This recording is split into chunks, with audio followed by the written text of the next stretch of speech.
¿Qué es el anticipado conocimiento de Dios? ¿Qué es el anticipado conocimiento de Dios? Este atributo, ¿verdad?, se llama la presciencia de Dios, no la presencia, la presciencia, es decir, el conocimiento absoluto de Dios de todas las cosas. El anticipado conocimiento de Dios, hermanos, es una doctrina que está incluida en el Nuevo Testamento y también en el Antiguo Testamento. A esto, como lo he denominado, como lo he mencionado, se le llama la presciencia de Dios, en la cual afirmamos que Dios todo lo sabe. ¿Cree esto? ¿Cree que Dios sabe todo de nosotros? Pasado, presente y futuro, lo que accionamos de forma exterior, pero también conoce las intenciones de nuestro corazón, en donde nadie más puede tener acceso, Dios tiene acceso. Y cuando habla acerca de las intenciones del corazón, está hablando de los pensamientos que se generan en nuestro cerebro. Porque el corazón en sí mismo, ¿verdad?, no tiene las facultades que tiene nuestro cerebro, pero sin embargo es una frase que alude precisamente a nuestras intenciones. Así que nada se escapa de su control, todo lo sabe, y así es. El término griego para presciencia es prognosis. Prognosis. La palabra gnosis tiene que ver precisamente de conocimiento. ¿Qué quiere decir la palabra pro como precisamente un prefijo? Es decir, que conoce antes de todo lo que se puede realizar, o se puede pensar, o lo que se pueda expresar. Todo lo conoce, expresa la idea de conocer la realidad antes de que ésta sea real a nosotros. Es decir, Dios no está sujeto al tiempo. Él conoce lo que va a suceder hasta el final de los tiempos, en la eternidad, y que solamente Dios nos ha revelado una mínima parte para que nosotros conozcamos. Porque aunque estudiemos la doctrina de la escatología, es limitado nuestro conocimiento, porque vamos a llegar en el momento en el que Dios, ¿verdad?, en esa relación que forma con el hombre, con la iglesia, con los creyentes, estará con ellos como habitación absoluta. Será Él quien pues tenga todo el señorío, la nueva Jerusalén que será del cielo, y nosotros estaremos con Él, y no habrá más llanto, dolor y todo lo que se menciona en los últimos capítulos de la Biblia. Pero hasta ahí no sabemos más con relación a la eternidad, solamente que estaremos a su lado. Es decir, que habrá bendiciones que nos esperan, que usted y yo conocemos. Esta palabra precisamente se divide del prefijo pro hacia adelante, gnosis, conocimiento, o también, ¿verdad?, en el latín, essentia, que es también conocimiento. Nuestra teología, la teología cristiana, la teología bíblica, este término de presciencia se refiere a la naturaleza omnisciente de Dios. Cuando hablamos acerca del atributo de la omnisciencia es porque sabemos que Dios todo lo sabe, según la cual Él conoce la realidad, como le he dicho. Ahora, hermanos, tanto en el Antiguo como en el Nuevo Testamento habla de la presciencia de Dios.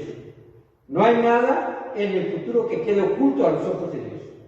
Vayamos a Isaías 41, 23. Isaías 41, 23.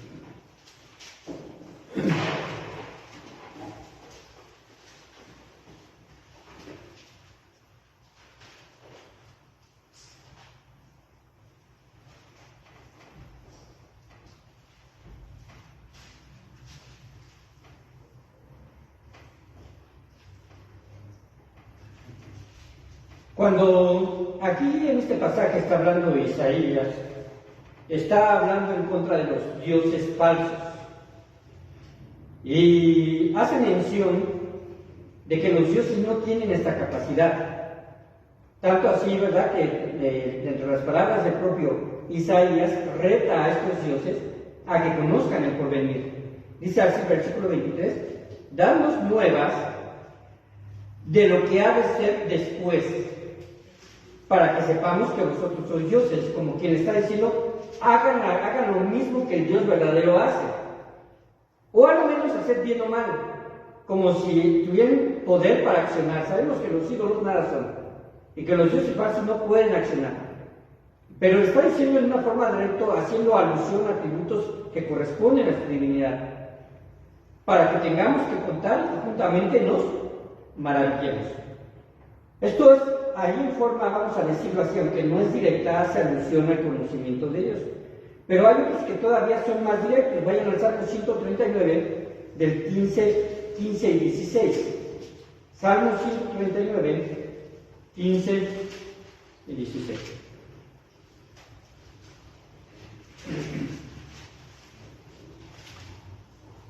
¿Lo tenemos? Observen lo que dice el salmista. No fue encubierto de ti mi cuerpo, bien que en oculto fui formado y entretejido en lo más profundo de la tierra. Mi embrión vieron tus ojos, y en tu libro estaban escritas todas aquellas cosas que fueron luego formadas, sin faltar una de ellas. Este pasaje nos habla de la concepción del ser humano cuando precisamente se funde el espermatozoide y el óvulo. Un ser humano ya es un ser constituido a pesar de que sea embrión. Esto es algo que ha rechazado la postura, ¿verdad?, la ideología, con respecto precisamente a la libertad del aborto. En realidad, hermanos, aunque está dentro del cuerpo de la mujer, este es un ser humano delante de los ojos de Dios. Y este pasaje trae elementos biológicos, trae elementos precisamente de genética, porque cuando está hablando acerca de que bien que en oculto fue formado, en un conocimiento que ellos todavía no tenían, está hablando de un desarrollo, ¿verdad?, fetal. Está hablando de un desarrollo fetal. E incluso de un desarrollo que es creado bajo la sabiduría de Dios. Porque cuando dicen, bien vieron tus ojos, y en tu libro estaban todas aquellas cosas que fueron luego formadas, está hablando del propio desarrollo biológico del ser humano. Y además dice, sin faltar ninguna de ellas. Podemos entender que el ser humano es creado de forma única, los seres vivos, cada uno con su propia genética, cada uno con su propio ADN, con su propia información, ¿verdad? Pero al fin y al cabo, Dios en cada uno de ellos hizo un proceso, aunque diferente, completo. Aquí está hablando acerca del conocimiento que Dios tiene. Un conocimiento sobre nuestra propia naturaleza. Y también tiene un conocimiento que ver con el cumplimiento de sus promesas. Por ejemplo, Dios prometió que bendeciría a los futuros pueblos a través de Abraham, que se lean benditas en él todas las naciones, y esto se ha cumplido al pie de la letra, tanto que nuestra nación ha sido bendita al llegar también el Evangelio a nosotros.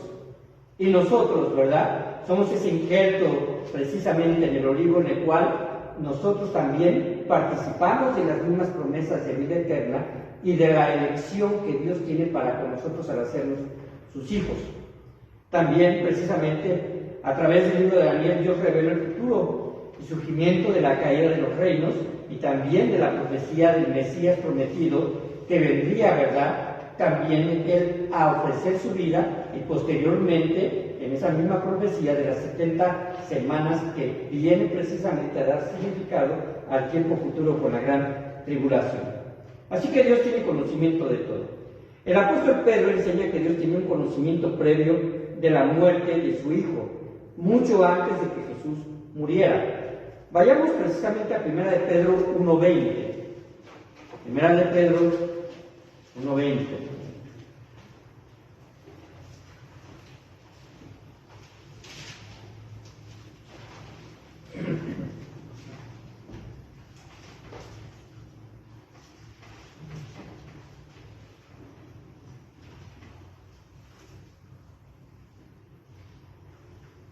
Voy a leer para que se entienda el contexto.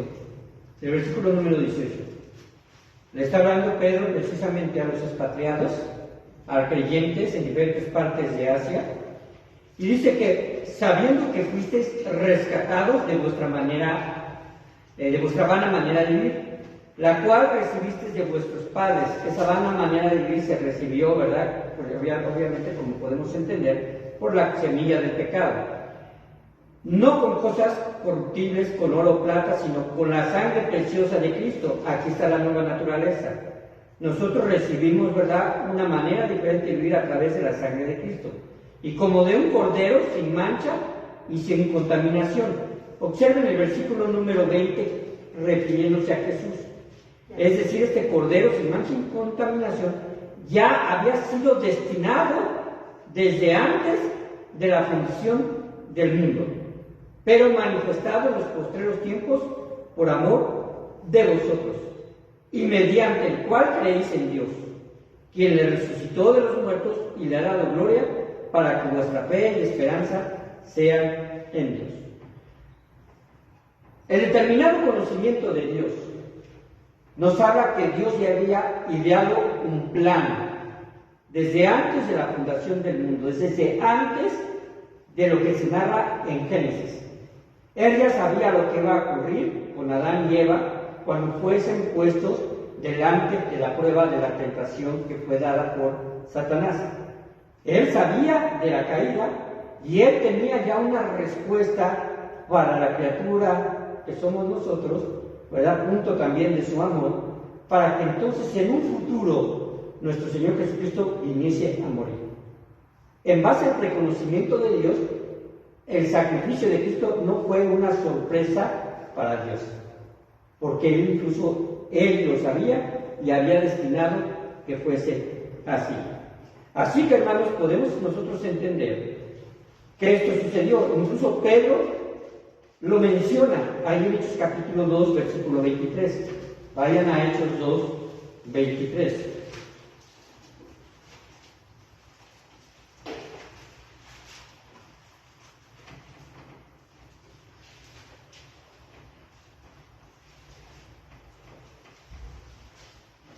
Nuevamente voy a tomar de referencia el versículo arriba, el 22. Dice, varones israelitas. Recuerden que aquí ya está en Pentecostés y está hablándoles a los judíos.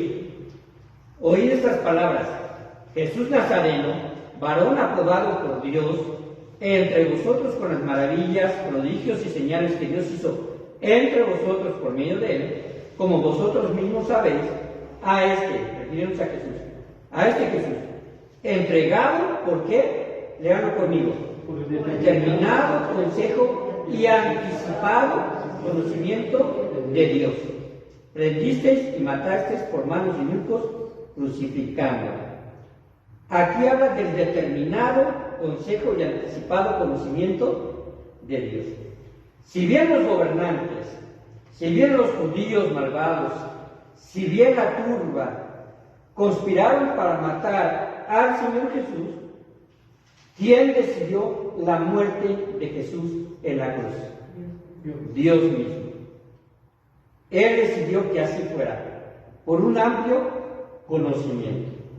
Esto, hermanos, es maravilloso si nosotros lo reflexionamos de forma correcta.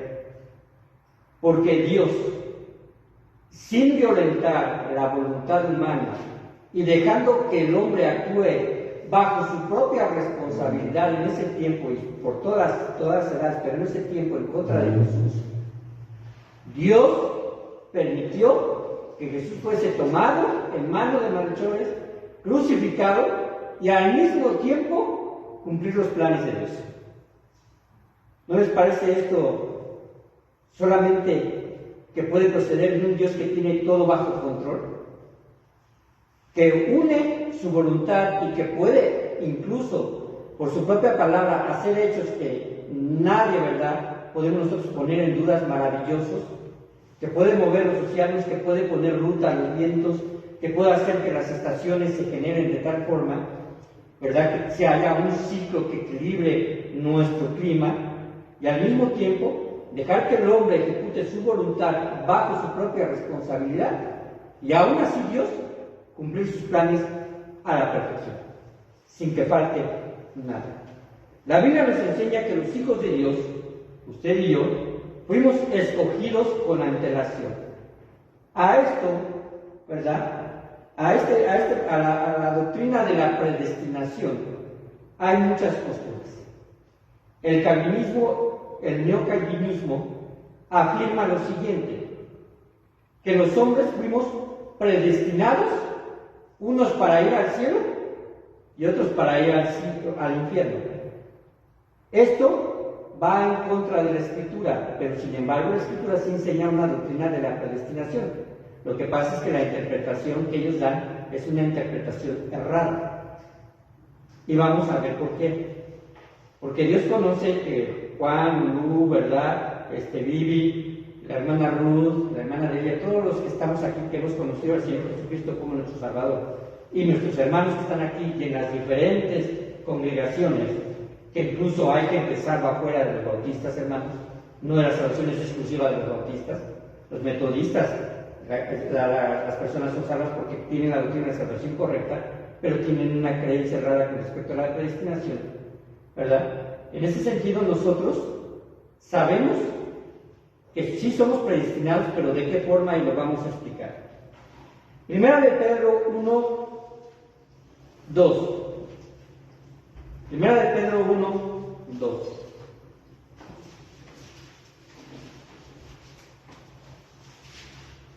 Este pasaje de Romanos son los que más dificultad han causado con esta doctrina.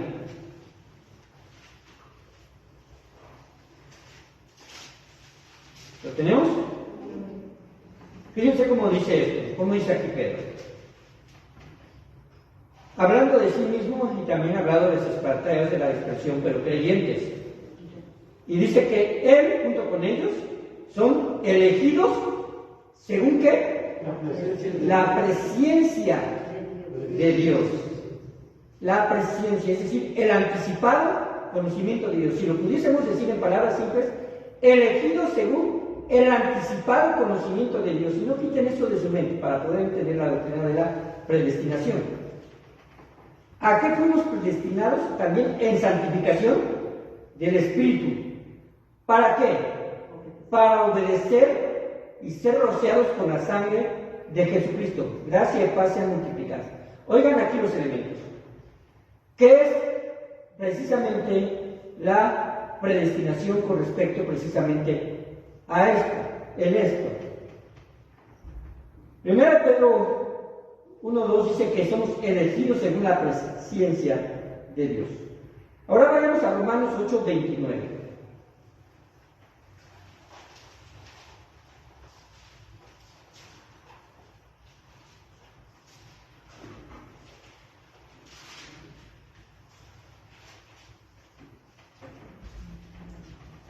¿Cómo dice?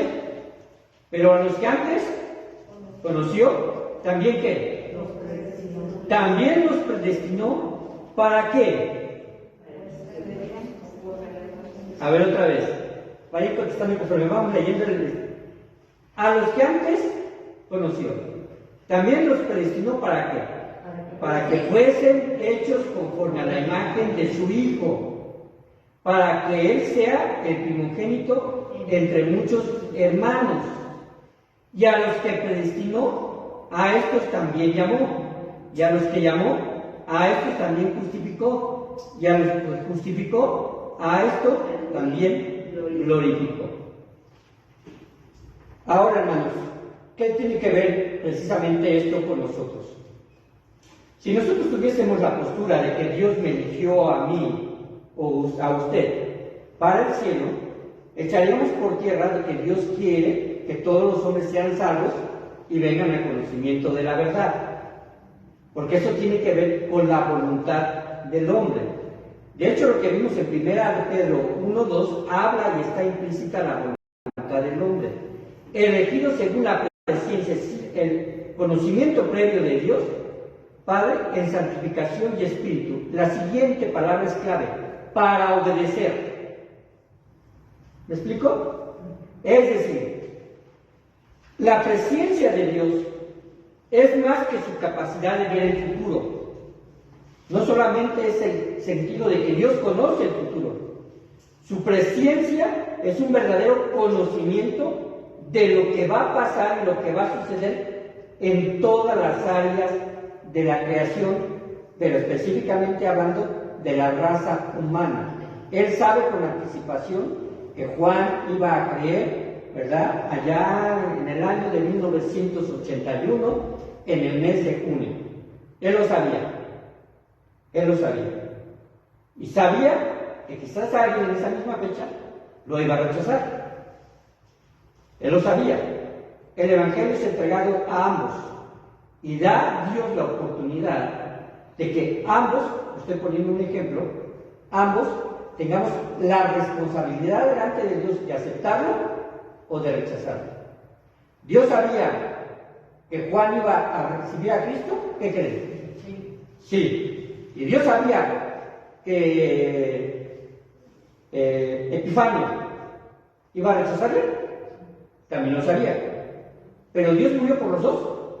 Cristo murió por los dos. Murió por los dos. Dios, en su soberana voluntad, ¿verdad? Él sabe que Juan va a pasar a ser uno de los elegidos. Me voy a explicar de esta forma. Vamos a pensar que usted está dentro de un grupo de personas cerca de una terminal de trenes o de aviones y que está por partir un avión a Hawái. Y usted está dentro de ese grupo de personas, pero no tiene boleto. Por el hecho de estar dentro de ese grupo de personas, ¿lo van a llevar a Hawái? No. ¿Qué le hace falta? El boleto. El boleto. ¿Qué necesitaba él? Comprar el boleto. ¿Quiénes son los elegidos para subir al avión? Los que tienen boleto. Los que tienen el boleto. Los que tienen la salvación son los elegidos. ¿A qué? A ser conformados a la misma imagen de Cristo. Un no creyente no es elegido a conformarse a la imagen de Cristo. ¿Por qué? Porque decidió no aceptar al Señor Jesucristo como su Salvador. Cada uno de nosotros, independientemente del nivel de madurez que tengamos, independientemente del tiempo que tengamos de ser creyentes, aun cuando lleguemos a nuestra muerte física y no tengamos nosotros la madurez que tiene quizás otro hermano, o el conocimiento escritural que tiene otro hermano, llegaremos a la imagen de Cristo allá en su presencia, porque el Señor nos irá precisamente llevando a eso, ya con una mente reformada, con un cuerpo glorificado, pero todos llegaremos a la estatura del varón de Cristo. Eso es lo que predestinó Dios, a que seamos conformados a la imagen de Cristo. ¿Me explico? ¿Sí o no? O más o menos, ahí vamos.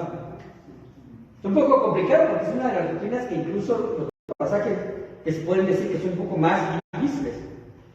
De hecho, el Salmo 139 habla acerca del conocimiento de Dios. Dice, aún antes de que haya palabra en mi boca, he aquí, oh Señor, tú la sabes toda. Está el conocimiento de Dios que Él sabe lo que mañana usted va a decir. Y lo que va a decir en la última palabra que exprese antes de morir. Y sabe de qué forma usted se va a expresar en frente de un conflicto futuro. Y sabe de qué forma se va a expresar en la iglesia aquí. Todo lo que expresamos, Dios lo sabe con anticipación. Díganme esto, ¿no nos debería causar un temor reverente del conocimiento de Dios?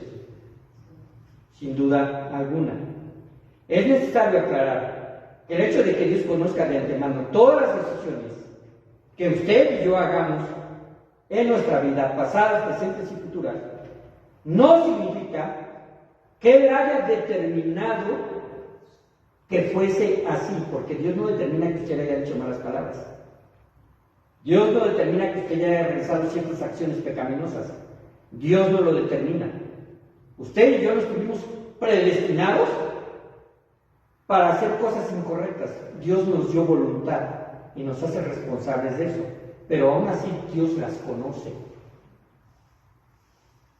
En ese sentido, hermanos, Dios precisamente puede, cuando decimos que Dios controla las cosas, quiere decir que Dios conoce todo lo que el hombre hace bajo su propia voluntad y controla todo para el beneficio del reino y el cumplimiento del fin de los tiempos.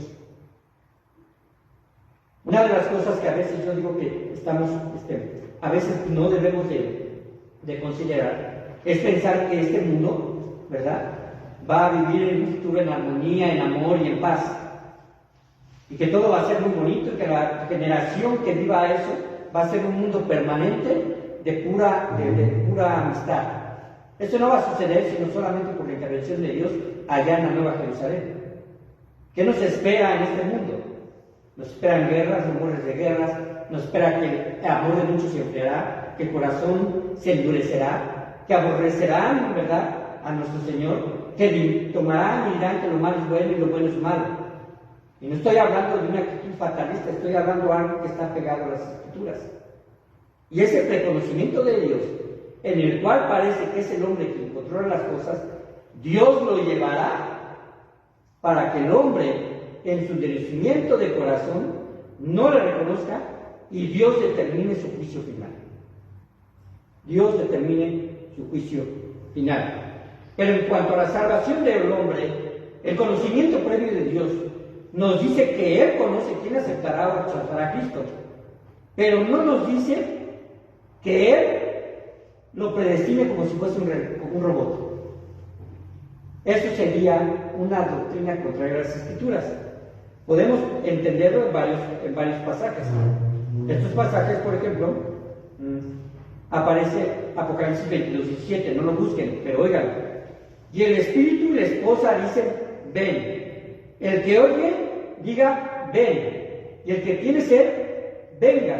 Y el que quiera, tome del agua de la vida gratuitamente. En pocas palabras está diciendo, el que quiera puede llegar a ser salvo. ¿A través de qué? A través del arrepentimiento y de la aceptación de Cristo como nuestro Salvador. Segunda de Pedro 3:9 dice, el Señor no quiere que ninguno perezca, sino que todos procedan al arrepentimiento. Esta es la voluntad absoluta de Dios. Dios quiere que todos se arrepientan. Esa es su voluntad. Pero ¿de qué depende? De la respuesta que el hombre tenga delante del Creador. 1 Timoteo 2:4 dice, Dios quiere que todos los hombres sean salvos y vengan al conocimiento de la verdad. Así que la predestinación no es la doctrina que nos habla de que ya las personas están precisamente señaladas para aquellos que van a ser salvos y otros no. La muerte de Cristo, hermanos, fue conforme al determinado consejo y anticipado conocimiento de Dios. Lo vimos en Hechos 2:22 y 23, cuando les dice precisamente, este hombre, Cristo, fue entregado por el determinado consejo y anticipado conocimiento de Dios. El plan de Dios sí es un plan predestinado. Es Dios quien predestinó que su Hijo viniese a morir por nosotros. Eso sí predestinó. ¿Qué otra cosa predestinó? Predestinó que nosotros, ya siendo elegidos por haber recibido a Cristo como nuestro Salvador en obediencia, andemos en obras, las cuales Dios predestinó para nosotros, para que andemos en ellas. Es decir, nosotros como creyentes ya tenemos una responsabilidad de andar en buenas obras. Y las predestinó. ¿Qué quiere decir? Que cualquier reacción que usted tenga hacia hacer buenas obras, Dios se le está poniendo delante. Dios le está poniendo delante el hecho de que usted ayude, quizás con unas monedas, como lo hicimos este domingo, ¿verdad?, para lo de Romina. Dios lo predestinó y lo puso en su corazón. Dios lo sabe. Son buenas obras que Dios está poniendo delante de nosotros en forma individual. Y Dios un día de mañana le va a predestinar a usted para que mejor ayude a alguien en la calle, o ayude a alguien quizás en el hospital, o ayude a alguien dándole ánimo porque lo encuentre sollozando en la calle o fuera precisamente en la escuela, para que ayude a alguien que se sienta abandonado y perdido. Dios está precisamente controlando, ¿verdad? Controlando esos episodios que nosotros hablemos de vivir para que respondamos con buenas obras. Sale de su corazón, ¿por qué? Porque Dios habita en nuestro corazón. Cuando obstaculizamos la función del Espíritu Santo es cuando rechazamos el hacerlo. Dios conoce nuestras capacidades, hermano, y debemos hacerlo con inteligencia y sabiduría en Dios. Ajá. Porque es mejor, a lo mejor, darle a una persona que está bajo las adicciones, es mejor darle un plato de comida que a lo mejor dinero. A veces es mejor darle, ¿verdad?, una ayuda, llevándolo quizás a algún lugar donde puedan prestarle precisamente servicios sobre lo que le está sufriendo, que a lo mejor proporcionarle para que en realidad pudiera enfocarlo en un vicio. Por eso es importante hablarles de Dios en el momento de que demos algo. Con un folleto estamos transmitiendo que Dios le ama. La muerte de Cristo entonces fue conforme al terminado consejo y anticipado de Dios.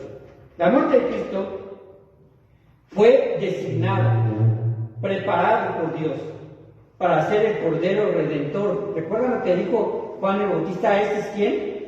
El Cordero de Dios que quita el pecado del mundo. Por eso la tipología de los sacrificios del Antiguo Testamento se cumple de forma completa en Jesús, porque Él quería dejar un vestigio y un testimonio de lo que vendría a ser Cristo, y este testimonio estaba directamente dirigido a los judíos. ¿A favor de quién? A favor de aquellos que ella conocía con anticipación que habrían de creer en Él. Efesios 1, 4 y 5, ya vamos a terminar. Vayamos a Efesios 4, 1 y 5.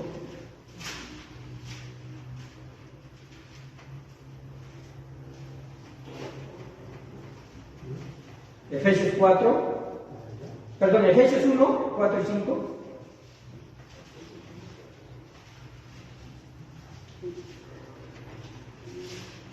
Efesios 1, 4 y 5. Léanlo con voz alta. Dice así: según nos escogió en Él, continúen, Antes de la fundación, antes de la fundación del mundo, para que fuésemos santos y sin mancha delante de Él. Continúa el 5. ¿En amor qué? Predestinado para ser adoptados hijos suyos por medio de Cristo, según el puro afecto de su voluntad. Otra vez aparece la palabra predestinados. Y para evitar complicaciones solamente aparece 2 veces, ¿verdad? En Romanos habla acerca del reconocimiento, la presencia, pero en Romanos y en Efesios aparece la palabra predestinados. Fuimos en amor habiéndonos predestinado para ser adoptados hijos suyos, predestinados por medio de Jesucristo. Somos predestinados por medio de Jesucristo. Y por medio de Jesucristo obtenemos la salvación. La gente no es predestinada de una forma arbitraria por parte de Dios. Así que, para terminar, hay un sistema teológico llamado calvinismo que ha tenido muchísima influencia en la tradición evangélica. Incluso, hermanos, hay bautistas que creen en la predestinación. Ajá. Eso no los excluye de que sean salvos. Son salvos por la fe en Cristo. Ajá, pero creen que también fueron unos elegidos para ser salvos y otros no. Pero sin embargo, fuimos predestinados como individuos antes de la fundación del mundo, de tal manera que, esta doctrina sostiene que los hombres fueron predestinados como individuos antes de la fundación del mundo, de tal manera que no pueden ejercer libre albedrío para elegir su salvación. Y esto es contrario, sí tenemos libre albedrío para elegir si hemos de ser salvos o no. Y según esta teoría, ¿verdad?, el destino del hombre es sellado aún antes de nacer y por lo tanto no hay nada que el hombre pueda hacer para aceptar la voluntad y gracia de Dios, ya que es dada sin considerar la voluntad humana. Estoy hablando de lo que creen ellos, como la predestinación mal enfocada. Dios, siguen sosteniendo esto, piensan que antes de la fundación del mundo hizo un plan por medio del cual ciertas clases de gente, cualquiera que ellas sean, ¿verdad?, puedan ser salvas independientemente de las consecuencias de su pecado y su proceder con Dios. Al final recibirán a Cristo, según lo que ellos creen. Pero esto es contexto, ¿verdad? No va de acuerdo a los textos que yo hablé con respecto a los textos que hablan acerca de la voluntad y la responsabilidad humana, como quiere que todos los hombres sean salvos y lleguen al conocimiento de la verdad. Conclusión. Cuando estudiamos este aspecto de la predestinación, que en realidad no es una doctrina de mucho debate, porque no se encuentra seguido a alguien que esté sosteniendo esto, ¿verdad? ¿O sí? No se lo encuentran seguido, pero es necesario que lo sepamos. La presencia o la presencia de Dios nos habla del previo conocimiento que Él tiene. Ese conocimiento anticipado de las cosas. Es cierto que Dios ordena, decreta, planifica y determina algunas cosas, pero no manipula la voluntad humana. El Espíritu Santo ejerce convicción, no manipulación. Convicción es diferente. Ajá. Por eso es importante diferenciar entre saber algo y estipular algo. Dios sabe, pero no determina que ciertos hombres sean salvos y otros no. Caemos en esta idea y esa idea es clara. Sí, es clara. Así que entonces, cuando nos habla de que este atributo, ¿verdad?, el anticipado conocimiento de Dios, nos habla de su grandeza y su gran conocimiento, pero no exime al hombre de responsabilidad. No exime al hombre de responsabilidad. De hecho, hermanos, por el factor, por el hecho de que nosotros seamos salvos, no nos exime de nuestra responsabilidad de obedecerlo o no obedecerle a Dios, aún siendo sus hijos. Porque hay creyentes desobedientes a Dios, ¿cierto o no? Y ellos responderán delante de Dios. Como lo hemos dicho, no para salvación, porque entonces no sería gracia, pero sí para vergüenza. Y hermanos, ¿verdad? No es una vergüenza como en realidad nosotros podríamos decir, no, cuando hacemos algo malo, una vergüenza. No, es una vergüenza delante de un ser que no tiene falla, que es santo, que todo conoce, que tiene el previo conocimiento de nuestras intenciones y que delante de Él, ¿verdad?, no habrá justificación y tendremos una mala intención que Él no conoce. Al contrario, estaremos sujetos, porque ya estaríamos bajo otra naturaleza, ¿verdad?, una naturaleza eterna, de estar conscientes de nuestro mal proceder en este mundo. Eso, hermanos, nos llevaría a tener un temor reverente de Dios. Vamos a ver. Te damos muchas gracias, Padre, porque tú nos bendices y porque, mi Dios, a pesar de que hay algunos conceptos bíblicos que a veces pueden ser un poco complejos, pero entendemos, mi Dios, que tú nos haces responsables de nuestras actitudes y de nuestro proceder. Dentro y fuera de nuestros hogares, dentro y fuera de nuestra iglesia. Actitudes que, en lugar, Padre Santo, de ser de bendición, limitan, Padre Santo, la comunión quizás, o limitan también, mi Dios, el crecimiento de la iglesia. Te pido que tú nos ayudes, Señor, y que tú bendigas, Padre Santo, nuestras palabras. Bendiga nuestras vidas, Señor. Y queremos, Padre Santo, que nuestras palabras siempre sean de acorde y de armonía con tu voluntad. Padre bendito, queremos reflexionar sobre el conocimiento que tienes de nosotros. Aún en este momento, Señor, tú sabes cuáles son las intenciones de nuestro corazón y, Padre Santo, incluso cuáles pueden ser nuestras dudas. Afirmamos que tú lo sabes y lo creemos. No sabemos, Señor, cómo adentrarnos a un conocimiento tal y cómo comprenderlo. Pero, mi Dios, tú lo tienes. Y te quiero pedir, Padre Santo, de que tú nos ayudes y que bendigas nuestras vidas y que nos hagas ser de bendición, Señor, a los demás. En el nombre de Cristo Jesús. Amén.